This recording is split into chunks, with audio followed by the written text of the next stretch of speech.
Quem tem razão? Bom, para esse debate nós temos aqui o deputado eleito Mário Frias, ex-secretário de Cultura do governo Bolsonaro, também o deputado Felipe Barros e o jurista Antônio Carlos Freitas, que está comigo aqui no estúdio. Senhores, sejam todos muito bem-vindos. Deputado Felipe Barros, eu vou lhe fazer essa pergunta porque nós temos hoje um Congresso e que este Congresso sofreu bastante modificação para a próxima gestão.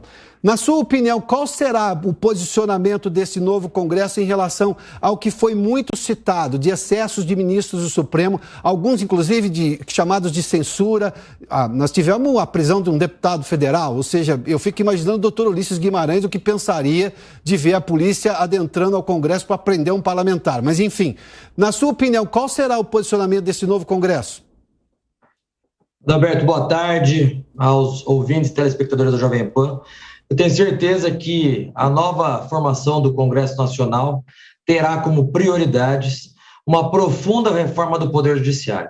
E quando eu falo profunda reforma, não é apenas do Supremo Tribunal Federal, mas é nós rediscutirmos o papel das justiças especializadas, o custo da Justiça do Trabalho, o custo da Justiça Eleitoral, ou seja, discutirmos qual o papel do Judiciário efetivamente, desde a primeira instância até a nossa Suprema Corte. Por onde eu andei na campanha, no estado do Paraná e no Brasil, as pessoas só tinham uma única pergunta. Felipe, o que pode ser feito contra os abusos cometidos por alguns ministros do Supremo Tribunal Federal? Então, essa nova composição, tenho certeza absoluta que terá como prioridade essa readequação dos nossos freios e contrapesos, esse redesenho do papel do Poder Judiciário como um todo.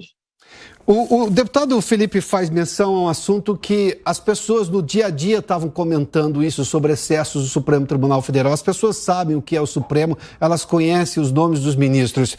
Doutor Antônio Carlos Freitas, seja bem-vindo. Na sua opinião, diante do que nós vimos aí, o senhor acha que é necessário, primeiramente, uma mudança do posicionamento do Congresso em relação ao Supremo Tribunal Federal, porque este foi acusado de uma série de excessos. Eu fiz menção à prisão de um deputado, eu não vou julgar o mérito da causa aqui, esse assunto já é passado, mas eu preciso relembrar o autor da Constituição, o senhor constituinte, o deputado Ulisses Guimarães ficaria estupefato de ver a polícia indo prender um deputado dentro do Congresso. Mas, na sua opinião, como deve ser o comportamento agora, essa relação política do Congresso, que é quem legisla, em relação ao Judiciário?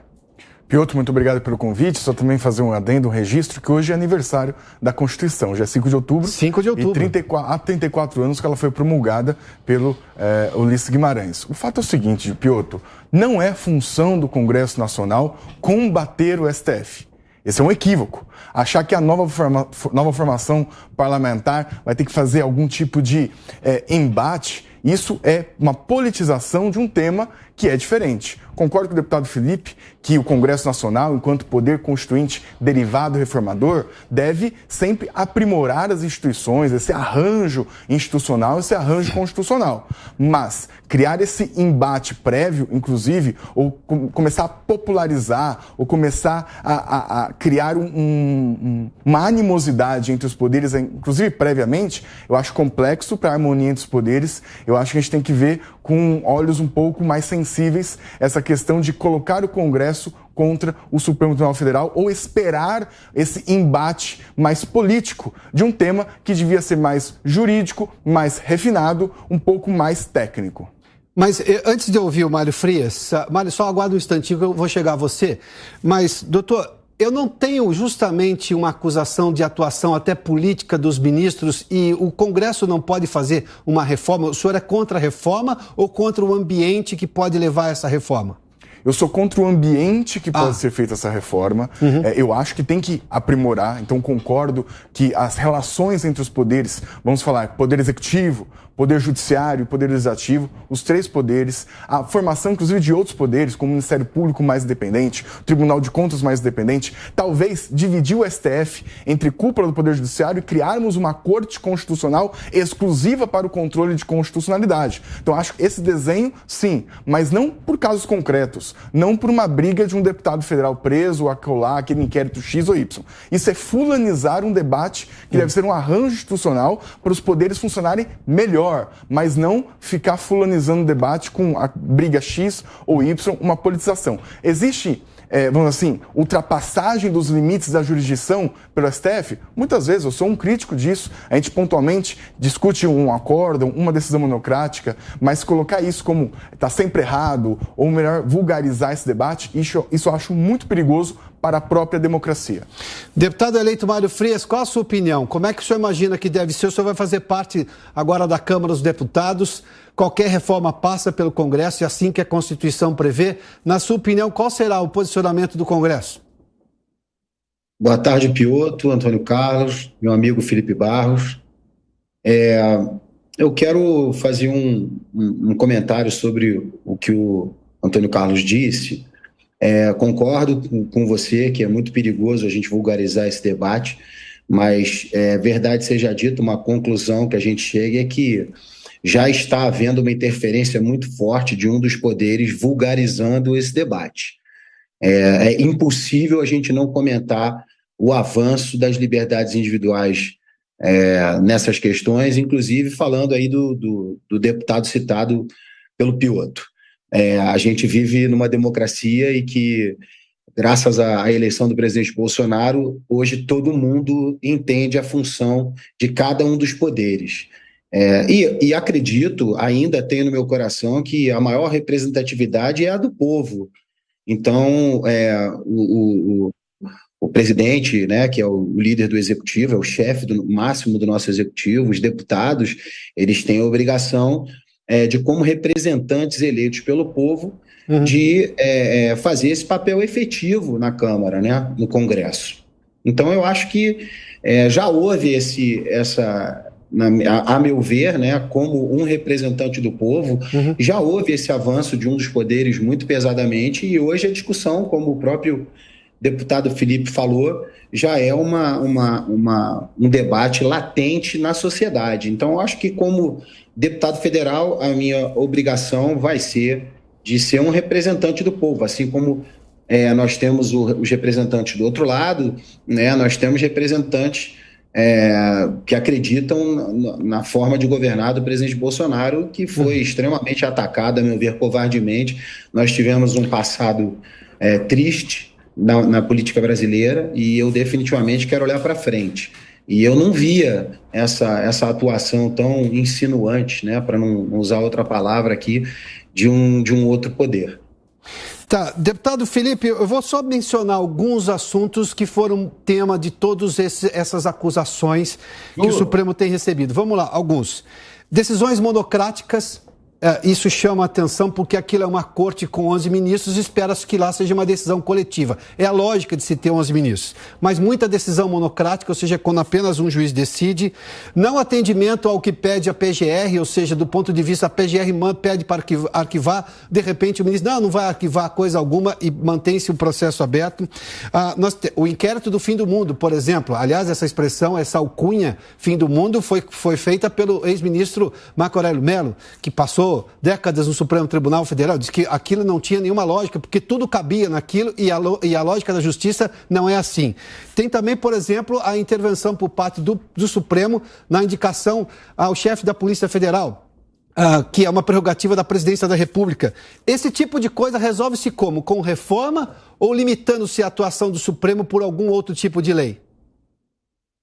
Veja, Adalberto, em nenhum momento se colocou aqui que seria a função do Congresso Nacional combater o Supremo Tribunal Federal. Agora, é a função do Congresso Nacional preservar suas próprias competências constitucionais, competências essas que estão sendo violadas pelo Supremo Tribunal Federal. Não compete ao Supremo Tribunal Federal legislar, e eles visivelmente, frequentemente, têm legislado nos mais variados aspectos. Não compete ao Supremo Tribunal Federal interferir rotineiramente nas políticas públicas que são de caráter discricionário do Poder Executivo. E, frequentemente, o Supremo Tribunal Federal invade competências do Poder Executivo, se achando donos do Brasil. Então, veja, esses exemplos que você citou. O Supremo Tribunal Federal tem violado o sistema acusatório. O Constituinte brasileiro, em 87, 88, optaram pelo nosso sistema acusatório. Um investiga, o outro julga. O Supremo Tribunal Federal tem violado o sistema acusatório. E, portanto, Qual é a solução, qual o remédio para isso? É o poder legitimado, ou seja, os representantes da população, deputados e senadores, redesenharem o papel da Suprema Corte e do Poder Judiciário como um todo. Afinal de contas, qual é a Suprema Corte que nós queremos? É uma corte constitucional que vai analisar exclusivamente a questão da constitucionalidade das normas? Ou é uma espécie de juizado de quarta instância? Porque o que aconteceu, por exemplo, no julgamento do Lula foi um assunto que já havia sido decidido por eles próprios e, de repente, como num juizado de quarta ou quinta instância, eles mudam o seu próprio entendimento para liberar o Lula para disputar as eleições. Então, veja, é isso que precisa ser colocado e eu tenho certeza que o Congresso Nacional vai decidir e vai discutir, melhor dizendo, qual é a Suprema Corte que nós queremos, qual é o formato de Suprema Corte que nós queremos. Doutor Antônio Carlos, eu vou voltar ao senhor porque, por muito menos, qualquer outro poder foi limitado por uma decisão do Supremo Tribunal Federal e imaginando que seja do ponto de vista constitucional. Ou seja, excessos no legislativo, inconstitucionais, obviamente, ou do executivo. Por muito menos houve uma intervenção. Nós citamos aí vários excessos do Supremo Tribunal Federal. E quem limitou isso daí? Daí não é necessário se fazer uma rediscussão do papel do Supremo Tribunal Federal? E quem tem que fazer isso é o Congresso, e de uma forma dura e rápida, porque nós estamos com um poder que está à solta. Aliás, a gente viu ministros do Supremo dizendo que eles são agora exatamente o poder moderador do país. Não está escrito isso na Constituição. Você bem colocou uma palavra que estava aqui na ponta da língua, que é poder moderador. Quando você tem 3 poderes independentes e harmônicos, tem uma noção muito forte, uma tendência a que esse atrito não tenha uma resolução. E uma necessidade de alguém atuar como poder moderador. O que é que alguns dizem que o STF está se abocando. Mas a minha grande problemática, Piotr, e eu agradeço até a palavra dos deputados Mário e Felipe, porque a minha preocupação é que sempre o STF vai, no controle de constitucionalidade, ir contra a maioria parlamentar. A representação política ela é importante, a democracia ela é a vontade do povo, mas o Estado democrático de direito faz com que o controle de constitucionalidade, aquele pacto de 1988, impeça inclusive a maioria parlamentar. Então esse tensionamento vai ser sempre. Então a gente não pode levar esse tensionamento como um grande problema, porque ele é a regra do controle de constitucionalidade. Sempre vai ser o STF contra a maioria parlamentar. Mas, claro, para conter um excesso do último que fala, para não ser, vamos dizer assim, a ditadura da última palavra, é preciso reformular, mas reformular por instituições. Se voltar ao Congresso, você acaba, até perdoe minha palavra, fazendo um bate-bola que vai ser um tensionamento ainda pior. Talvez criar uma outra instituição, aumentar o número de poderes, seja uma solução de menos tensionamento. Mas retornar isso ao Congresso, acho complexo e acho ruim para a estabilidade democrática do nosso país. Mas, doutor, vamos pegar só o fato da violação do sistema acusatório brasileiro. Isso está claro. O Supremo, nesse inquérito do fim do mundo, ele é tudo.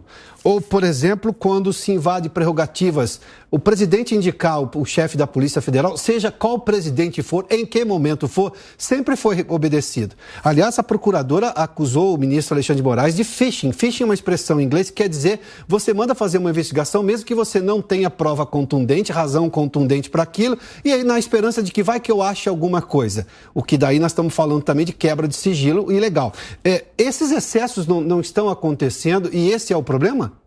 Olha, eu sou um grande crítico desse inquérito do fim do mundo. A questão não é combater esse inquérito, talvez a competência penal do STF.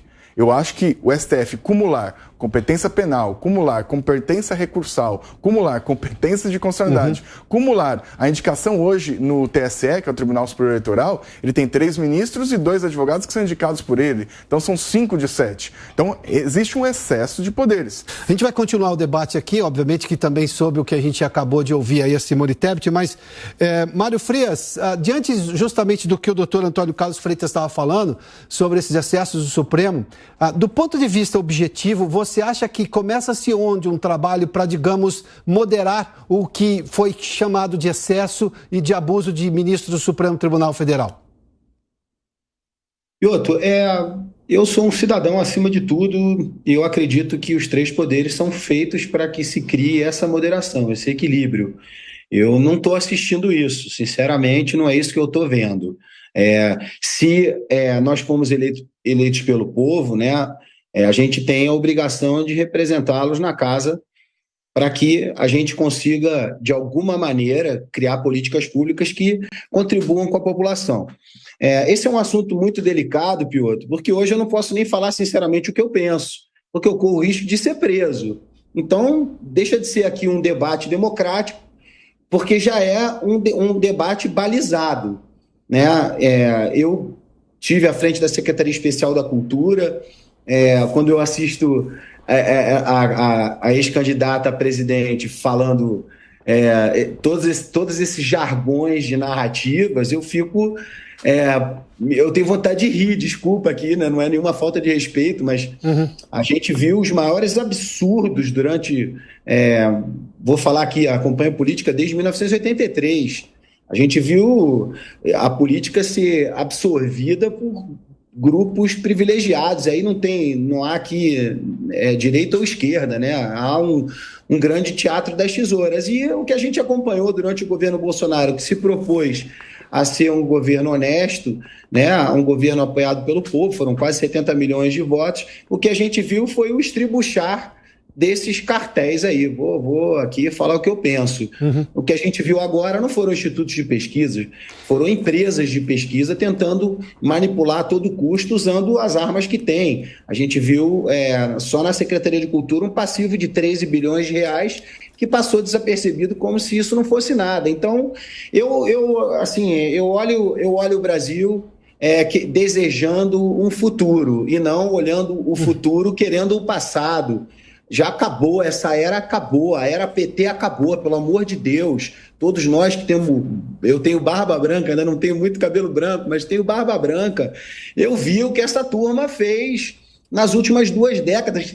Eu sinceramente, vejo um discurso como esse agora, vejo uma pessoa lendo um papel, falando palavras cheias de intenções próprias. Mário, não vejo. Me permita pegar um ponto que você fez menção e que também a Simone Tebet fez. Estou aqui em defesa da democracia, mas a gente não tem exatamente ofensas à democracia por parte do Executivo, que está se questionando problemas em relação à liberdade de expressão, à censura que vem do Supremo Tribunal Federal. Esse, inclusive, é um dos, pelo menos, das acusações que se faz ao Supremo Tribunal Federal. Eu já volto a você, Mário, mas só para pegar o seu gancho.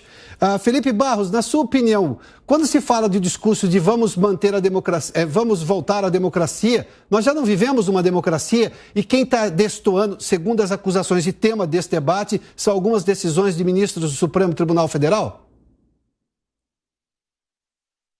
Felipe, não estamos te ouvindo. Com certeza, Adalberto. Se existe uma instituição hoje que tem saído das 4 linhas da Constituição Federal, essa instituição é o Supremo Tribunal Federal. E quando eu falo, não quero generalizar, tem ministros bons, tem ministros que sabem atuar dentro da Constituição, é que nós estamos aqui debatendo o Supremo Tribunal Federal como um todo, mas nós sabemos... e a população sabe de quem nós estamos nos referindo. Agora, para fazer um contraponto com o que o doutor Antônio estava dizendo, é claro que no caso do controle de constitucionalidade, quem detém a última palavra é sempre a Corte Constitucional. Agora, de que maneira isso é feito? Porque o que nós temos visto é de maneira monocrática, liminar, ou seja, um único ministro anula em caráter liminar aquilo que foi debatido por deputados e senadores. Isso pode ser feito, mas desde que haja o princípio da colegialidade, de que seja debatido perante todo o Supremo Tribunal Federal, que se apresente argumentos jurídicos, porque nesses últimos julgamentos, principalmente quando se trata de atos normativos do Poder Executivo, os ministros trazem apenas argumentos políticos, nenhum argumento jurídico. No caso das armas, por exemplo, do decreto das armas, se chega ao cúmulo de dizer que, não, veja, a política das armas é nefasta e por isso que nós temos que barrar. No final das contas, o argumento utilizado pelo ministro Fachin foi um argumento exclusivamente político, nem um pouco jurídico. Sim. Então, são essas balizas que precisam ser discutidas. Eu estou aqui, no aniversário da nossa Constituição Federal, com a Constituição aberta. Está aqui, no artigo 1º, parágrafo único. Todo poder emana do povo, que o exerce por meio de seus representantes eleitos ou diretamente nos termos dessa Constituição. Artigo 2º. São poderes da União, independentes e harmônicos entre si, legislativo, executivo e judiciário. O Supremo Tribunal Federal não é poder, o Supremo Tribunal Federal é uma instituição que faz parte do Poder Judiciário. E como uma instituição, ela pode ser redesenhada e rediscutida. Tá, doutor Antônio Carlos, eu vou só acrescentar um detalhe aí, porque o que disse o deputado Felipe Barros, a democracia é feita por maiorias. E quem legisla é o Congresso Nacional. Em que pese o fato de o Congresso, na possibilidade de aprovar uma lei inconstitucional, e aí, claro, é o Supremo quem pode revisar, o fato é que normalmente é a pedido de um partido nanico, de um parlamentar, de um partido nanico que recorre ao Supremo e ganha uma liminar, o que afronta a lógica da maioria, portanto afronta a democracia, afronta qualquer lógica que o eleitor é chamado a votar todas as vezes. Não são esses os problemas? Ou seja, por que um ministro vai lá e concede uma liminar contra um Congresso inteiro? Esse talvez seja o desafio técnico e acadêmico que a gente precisa enfrentar.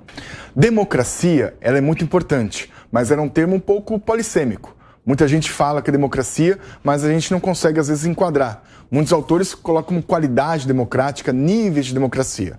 O fato é que a democracia não pode ser confundida com ditadura da maioria. Tem certos direitos fundamentais que pode 90% do Congresso Nacional entender. Pode a população inteira. Por exemplo, eu vou fazer um ad absurdo. Me permita aqui, Piotr. Pois não, doutor. Volta da escravidão.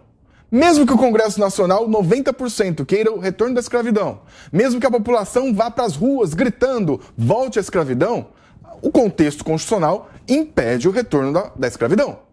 O fato é que, claro, que eu estou indo para o absurdo só para demonstrar que a gente não pode confundir, porque a vontade da maioria não pode suprimir direitos fundamentais de minoria. Mas eu entendo, às vezes, esse embate. Por exemplo, vamos colocar o inquérito do fim do mundo. Como que pode um poder ou um juiz tão assintoso num direito fundamental, inclusive restringindo esse direito fundamental? Eu acho que também compete ao Congresso Nacional legislar. Acho que, além de entrar no embate, legislando de maneira melhor e cada vez melhor, também diminui o espaço do ativismo judicial, que muitas vezes o ativismo ocorre na omissão do legislativo.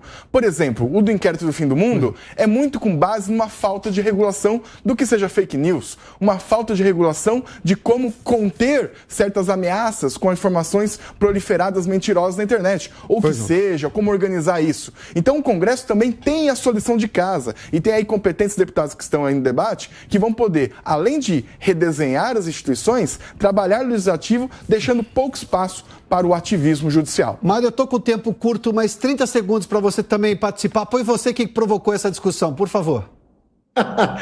Piotr, obrigado, Antônio Carlos, Felipe, meu irmão, já vem fazendo um trabalho incrível no Congresso e eu torço para que a gente tenha um futuro com o real sentido da democracia, que a gente tenha liberdade para falar, para trabalhar. Eu vi isso extremamente ameaçado nesses últimos 4 anos, tanto como cidadão como secretário de Cultura. Eu vou representar com muita força e muita vontade quem me elegeu. Vou continuar trabalhando ao lado do presidente Bolsonaro, porque é, sem dúvida nenhuma, de longe, o melhor presidente que o Brasil já teve. Mário Frias, deputado eleito, muito obrigado pela participação. Deputado Felipe Barros também continua no Congresso. Obrigado mais uma vez.